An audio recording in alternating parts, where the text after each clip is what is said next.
Hi అండి. నేనైతే hi చెప్తున్నాను కానీ లోపల చాలా బాధగా ఉందండి. ఏంటి అన్నది ఈ వీడియోలో నేను మీకు షేర్ చేస్తాను. అలాగే మధ్య మధ్యలో షార్ట్స్ అనేవి వస్తాయి. అవి కూడా మిస్ అవ్వకుండా ఉండండి. అయితే ఏమైందంటే మా అమ్మ వాళ్ళు వచ్చిన తర్వాత మేము జులాజికల్ పార్క్‌కి వెళ్దాం అనుకున్నాము. అయితే ఇక్కడ నుంచి బయలుదేరాము. మా తమ్ముడు, మా డ్యాడీ ఏమో ట్రైన్‌కొచ్చారు. నేను, మా హస్బెండ్ అలాగే మా అమ్మేమో బస్సుకి కాదు బండి మీద బయలుదేరాము. మేము బండి మీద వెళ్తూ ఉన్నాము. వాళ్ళు ట్రైన్ ఎక్కేసారనమాట. వాళ్ళు ట్రైన్‌లో వస్తున్నారు. అయితే అలా వస్తూ ఉండగా మధ్యలో ఒక ఇన్సిడెంట్ అయితే జరిగిందండి. ఫస్ట్ ఏం జరిగింది అన్నది చెప్తాను. తర్వాత ఏం జరిగింది అన్నది మీరు చూస్తూ ఉంటారు. మధ్య మధ్యలో మీకు షార్ట్ వీడియోస్ వస్తాయి. ఆ షార్ట్ వీడియోస్‌లో మా తమ్ముడు ఏం జరిగింది అన్నది తనైతే ఎక్స్‌ప్లెయిన్ చేస్తాడు. ఎందుకు అంటే తనే దాన్ని ఫేస్ చేశాడు కాబట్టి తను ఎక్స్‌ప్లెయిన్ చేస్తాడు. మేమేమో జులాజికల్ పార్క్‌లో ఉండిపోయాము. వాళ్ళు ఎక్కడున్నారు ఏంటి అన్నది ఈ వీడియోలో ఇప్పుడు మీరు చూసేయండి. Hi guys, welcome back to our channel. ఈరోజు మేము హైదరాబాద్లో ఉండే నెహ్రూ జూలాజికల్ పార్క్కి వెళ్దాం అనుకుంటున్నాం. నేను డాడీ ఏమో ట్రైన్లో వెళ్తున్నాం. అక్క బావ అమ్మ ఏమో బైక్ మీద వస్తానన్నారు. సరే అని చెప్పి మేము రైల్వే స్టేషన్కి వచ్చేసాం బోరబండ. మా ట్రైన్ చాలా లేట్ అయ్యింది రావటానికి. సరే అని చెప్పి మేము ప్లాట్ఫామ్ దగ్గరికి వెళ్ళిపోయాం. చాలాసేపు అయితే ప్లాట్ఫామ్ దగ్గర వెయిట్ చేస్తూనే ఉన్నాం. ట్రైన్ అయితే అస్సలు రాలేదు. మేము ఎంజాయ్ చేయడం మిస్ అయిపోతామేమో అనుకున్నా. ఈలోపే ట్రైన్ వచ్చింది. ట్రైన్ ఎక్కేసాం. ఇంకా ఎక్కేసి అటు ఇటు చూస్తూ ఉన్నాం. కాకపోతే మేము ఒక ట్రైన్ ఎక్కబోయి ఇంకో ట్రైన్ ఎక్కేసాం. సికింద్రాబాద్ వెళ్ళవలసిన ట్రైన్ ఎక్కాల్సింది హైదరాబాద్ వెళ్ళే ట్రైన్ ఎక్కేసాం. హైదరాబాద్ వెళ్ళిపోయిన తర్వాత తెలిసింది మేము హైదరాబాద్ ట్రైన్ ఎక్కేసామని. సరేలే అలాగో వచ్చేసాం కదా అని చెప్పి అక్కడి నుంచి బస్కి వెళ్దాం అనుకున్నాం. మేమైతే బస్ స్టాప్లో వెయిట్ చేస్తుంటే మా ఫోన్ ఎవరో స్కామ్ చేశారు. అసలు స్కామ్ ఎలా జరిగింది, మా ఫోన్ మాకు రిటర్న్ వచ్చిందా లేదా అనేది తెలుసుకోవాలనుకుంటే నెక్స్ట్ పార్ట్ని చూడండి. అలాగే ఈ వీడియో నచ్చినట్టయితే సబ్స్క్రైబ్ చేసుకోండి. Thank you all. చూశారు కదండి, ఇలా అయితే జరిగింది. వాళ్ళు మిస్ చేసింది ఏంటంటే ఒక ట్రైన్ ఎక్కాల్సింది ఇంకో ట్రైన్ ఎక్కారు. అక్కడే ఒక బ్యాడ్ ఇన్సిడెంట్ జరిగింది. అది కూడా వాళ్ళకి ముందు తెలియలేదు. హైదరాబాద్ వెళ్ళిన తర్వాత తెలిసింది. ఎందుకంటే అదే లాస్ట్ స్టాప్ కాబట్టి. అయితే అక్కడ దిగారు. సర్లే ఎలాగోలాగా ర్యాపిడోనో ఏదో ఒకటి బుక్ చేసుకుందాం, లేకపోతే బస్కి వెళ్ళిపోదాం, డైరెక్ట్గా బస్సులు ఉంటాయేమో అనుకున్నారు.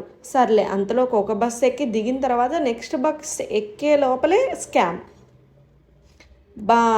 మొబైల్ పోయింది. మా డాడీనేమో మొబైల్ చాలా జాగ్రత్తగా, ఏ వస్తువైనా చాలా జాగ్రత్తగా ఉంచుకుంటారు.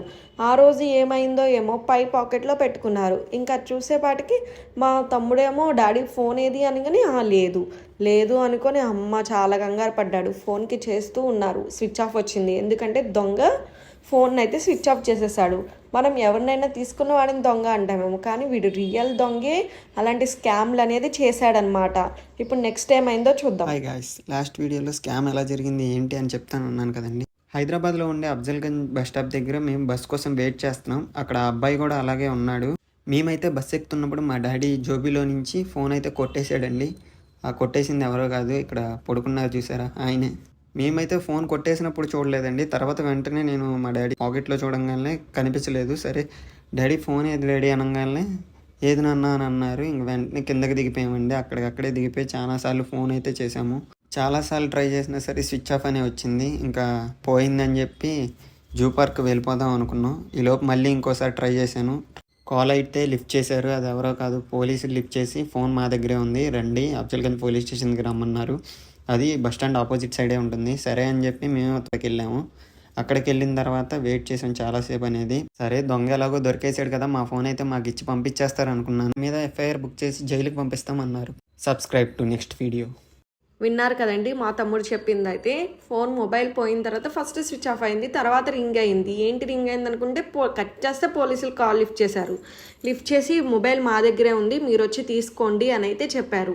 వెళ్ళిన తర్వాత వెంటనే ఇచ్చేస్తారు అనుకుంటే వాళ్ళైతే ఎన్ని రోజులు తిప్పించారు అన్నది మీరు నెక్స్ట్ అయితే చూస్తారు.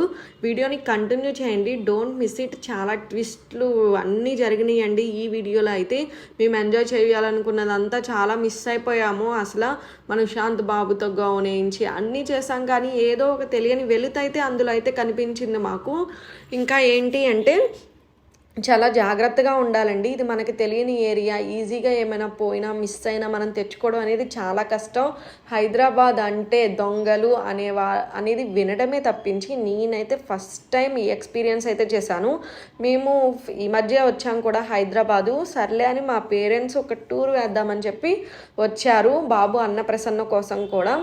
అయితే ఇలా జరిగిందండి. డే 1 బయటికి వెళ్తే ఇన్ని ట్విస్టులు జరిగినాయి. ఇంకా తర్వాత ఇంకా రాను రాను ట్విస్టుల మీద ట్విస్టులు, ఎక్కడికి వెళ్ళిన ట్విస్టులు జరుగుతూనే ఉన్నాయండి. మీరైతే సబ్స్క్రైబ్ చేసుకుంటే ఆ వీడియోస్ అన్నీ మీరైతే చూడొచ్చు, అసలు ఏం జరిగింది ఏంటి అన్నది కూడా. అయితే ఆ దొంగ అయితే చాలా దర్జాగా ఉన్నాడంటండి. ఇక్కడ మీకు ఒక చిన్న విషయం షేర్ చేయాలి నేను. మా ఫాదర్కి అయితే ఇంకా బీపీ వచ్చేసేసి అక్కడే ఆ దొంగ ఉంటే ఆ దొంగని చంపకేసి కొట్టాడంటండి. ఆ పోలీసులు ఏమో ఏంటి బాబు అలా కొడుతున్నా, అలా కొట్టకూడదు, నిన్నేసేయాలా ఏంటి అని అయితే అన్నారంట. సో ఏదైనా సరే స్మూత్గా హ్యాండిల్ చేయండి. నిజంగానే ఆ విషయంలో ఆ టైంలో వచ్చిన బీపీ మాకు కూడా చాలా. మేమైతే జులాజికల్ పార్క్లో ఉండిపోయామండి. ఇక్కడ మేము ఎంజాయ్ చేయలేదు, అక్కడ వాళ్ళు అలా ఉండిపోయారు అన్న బాధలోనే ఉన్నాం. అసలు ఎంజాయ్ అయితే చేయలేదు. ఇంకా వాళ్ళు వచ్చిన తర్వాత ఎంజాయ్ చేసాము. వాళ్ళు ఎప్పటికి వచ్చారు ఏంటి అన్నది కూడా మీరు ఈ వీడియో లాస్ట్ వరకు చూస్తే మీకైతే తెలుస్తుంది. ఇంకేంటి అంటే చాలా జాగ్రత్తగా ఉండాలండి. మన వస్తువులను మనమే జాగ్రత్తగా చూసుకోవాలి. కానీ ఇది జాగ్రత్తగా ఉన్న జరిగిన సిచ్యువేషన్ అది. కొన్ని మన టైంలో మన చేతుల్లో అయితే ఉండవు. అందుకని కొంచెం జాగ్రత్తగా ఉంటే కొన్నిటిని మనం ప్రిడిక్ట్ చేయొచ్చు, కొన్నిటిని స్టాప్ చేయొచ్చు కూడా. అందుకే ఈ వీడియో అన్నది చేస్తున్నానండి. ఈ వీడియో అసలు చేసే ఉద్దేశమే లేదు. లాస్ట్ వీడియోలో చెప్పినట్టుగా అబ్బాయి మీద ఎఫ్ఐఆర్ అనేది ఫైల్ అయింది. ఎఫ్ఐఆర్ పేపర్స్ అనేవి నా దగ్గరికి వచ్చేసరికి మార్నింగ్ 11కి వెళ్ళాను నేను పోలీస్ స్టేషన్కి. అక్కడి నుంచి ఈవినింగ్ 4 దాకా పోలీస్ స్టేషన్లోనే ఉండి ఆ పేపర్స్ అనేవి నేను తీసుకున్నాను. ఇదిగోండి ఆ ఎఫ్ఐఆర్ కాపీ. ఈ పేపర్స్ తీసుకొని కోర్టు దగ్గరికి అయితే వెళ్ళడం జరిగింది. ఆ రోజు 4కి వెళ్ళాను. వాళ్ళైతే లేట్ అయిపోయింది, మీరు 2 days తర్వాత రండి, ఈలోపు నేను పిటిషన్ అవన్నీ చేసి పంపిస్తాను అని చెప్పారు. సరే అని చెప్పి మళ్ళీ నేను ఇంటికైతే రిటర్న్ అయిపోయాను. ఒకటైతే చెప్పాలండి అందరికీ, నేను ఈ ప్రాసెస్లో నాకేం తెలిసిందంటే ఫోన్ అయినా వదిలేసుకోవచ్చు, కానీ ఈ పోలీస్ స్టేషన్కి వీటికి మటుకి వెళ్ళాలి అని అయితే నాకు అనిపించలేదు. Subscribe to next video. Thank you all. అలా జరిగిందండి. ఫోన్ అయితే పోయినా పర్లేదు అని ఫీల్ అయ్యాం మేమైతే. ఈ తిరగడం కన్నా ఎన్ని డేస్ అంటే 3 days తిరిగాడండి. వారం రోజులు నాన్ స్టాప్గా వాళ్ళకి కాల్ చేయడం ఏంటి అని ప్రాసెస్ కనుక్కోవడం. ఎందుకు అంటే మా ఇంటి దగ్గర నుంచి అది వెళ్ళడానికి 1 hour జర్నీ అయితే పడుతుందండి. వెళ్ళి రావడం అంటే చాలా కష్టం కదా. అది తెలియని మనిషి, హైదరాబాద్ అంటే తెలియని వ్యక్తి. ఇంకొకరైతే అసలు ఫోన్ని తీసుకొచ్చే వాళ్ళే కాదండి. తిరగడంలోనే టైం అంతా వేస్ట్ అయిపోయేది. ఫోనే వదిలేసుకునే వాళ్ళం.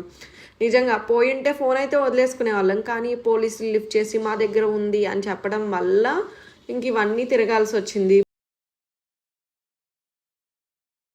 హాయ్ గాయ్స్, లాస్ట్ వీడియోలో చెప్పినట్టుగా నేనైతే 2 days తర్వాత కోర్టుకి అయితే వెళ్ళడం జరిగింది. అక్కడ 2 మేడమ్స్ అయితే ఉన్నారు. వాళ్ళు చాలా హెల్ప్ చేశారు. ఏం చేయాలి, ప్రాసెస్ ఏంటి అని చెప్పి వాళ్ళిద్దరూ నాకు ఎక్స్ప్లెయిన్ చేశారు. ఇదిగోండి జడ్జి గారు సంతకం చేయాల్సింది వీటి మీద రిటర్న్ ఆఫ్ ప్రాపర్టీ బాండ్. ఇది నా డీటెయిల్స్ అన్నీ అయితే దీని మీద ఫిల్ చేసేసి జడ్జి గారి దగ్గరికి అయితే సబ్మిట్ చేసాం. నేనైతే ఫుడ్ ఏం తెచ్చుకోలేదు, బాగా దాహంగా ఉందని చెప్పి డ్రింక్ ఒకటి తీసుకొని తాగాను. హైదరాబాద్లో ఉండే వాళ్ళందరూ బీ కేర్ఫుల్. ఇక్కడ దొంగనాకుడులు ఎక్కువ ఉన్నారు, కొంచెం జాగ్రత్తగా ఉండండి అందరూ. ఇంతకీ ఆ దొంగ ఎలా దొరికాడో తెలుసా మీకు? మా ఫోన్ కొట్టేశాక ఇంకొక ఫోన్ కూడా కొట్టేద్దాం అనుకుంటే ఈలోపు పోలీసు వాళ్ళు చూసి డైరెక్ట్గా అయితే ఆ దొంగను పట్టుకున్నారు. ఇలా వేరే వాళ్ళ ఫోన్ పోతూ మా ఫోన్ అయితే దొరికింది. లంచ్ బ్రేక్ అయిన తర్వాత కోర్టు దగ్గరికి అయితే నేను మళ్ళీ వచ్చాను. ఈలోపు జడ్జి సైన్ చేశారా లేదా, నా ఫోన్ నాకు వచ్చిందా లేదా అని చెప్పి మీరు తెలుసుకోవాలి అనుకుంటే సబ్స్క్రైబ్ చేసుకోండి. Thank you all, bye bye. మా ఫోన్ అయితే మా చేతిలోకి రావాలి అని రాసిపెట్టుంది కనుకే దొంగ మా ఫోన్ తీసినప్పుడు అయితే దొరకలేదండి. వేరే వాళ్ళ ఫోన్ తీసినప్పుడు అప్పుడు పోలీసులకి అయితే దొరికాడనమాట. వెంటనే పట్టుకున్నారు. Okay, next. Hi guys, welcome back to our channel. Judge గారు సైన్ చేసిన పేపర్స్ మన దగ్గర అయితే ఉన్నాయి. ఇవి తీసుకొని మనమైతే ఇప్పుడు పోలీస్ స్టేషన్ దగ్గరికి అయితే వెళ్ళాలి. నాకు కోర్టులో ప్రియాంక గారు చాలా బాగా హెల్ప్ చేశారు. Thank you madam. అలాగే పోలీస్ స్టేషన్లో సిఐ గారు కూడా నాతో డైరెక్ట్గా చెప్పారు, లంచం ఎవరికి ఇవ్వద్దు అని మరీ చెప్పారు. ఇంకా పోలీస్ స్టేషన్ దగ్గరికి అయితే నేను వచ్చేసాను. ఇక్కడ రైటర్ సులేమాన్ సార్, ఈ సార్ కూడా నాకు చాలా బాగా హెల్ప్ చేశారు. సార్ ఏదో వర్క్ మీద బయటకు వెళ్ళారంట, కాసేపు వెయిట్ చేయమన్నారు. ఇంకా తర్వాత చాలా సైన్స్ అనేవి నేను సైన్ చేసి ఫైనల్లీ నా ఫోన్ అయితే నా దగ్గరికి వచ్చేసింది. ₹1 కూడా కట్టకుండా నా ఫోన్ నా దగ్గరికి వచ్చింది. నేనైతే స్టార్టింగ్లో అనుకున్నా మనీ గురించి ఎంత లేట్ చేస్తున్నారేమో అనుకున్నాను. కాకపోతే కాదు, వీళ్ళు ఆన్ డ్యూటీ చేస్తున్నారు కాబట్టి ఇంత లేట్ అయింది. నాకు టైం పడుతుంది, కాకపోతే మన ప్రోడక్ట్ అనేది మన దగ్గరికి వస్తుంది. Thank you all, bye bye. ఈ వీడియో కనుక మీకు నచ్చినట్టయితే సబ్స్క్రైబ్ చేసుకోండి. ఓకే అండి, నాకు ఇప్పుడు ఒక విషయం చెప్పాలి అనిపించింది. Hats off to police. వాళ్ళ డ్యూటీ అయితే వాళ్ళు చేసి మాకైతే మొబైల్ ఇచ్చేశారు. పోలీసులు ఎవరైనా ఈ వీడియో చూస్తే ఖచ్చితంగా కామెంట్ చేయండి, సబ్స్క్రైబ్ చేసుకోండి.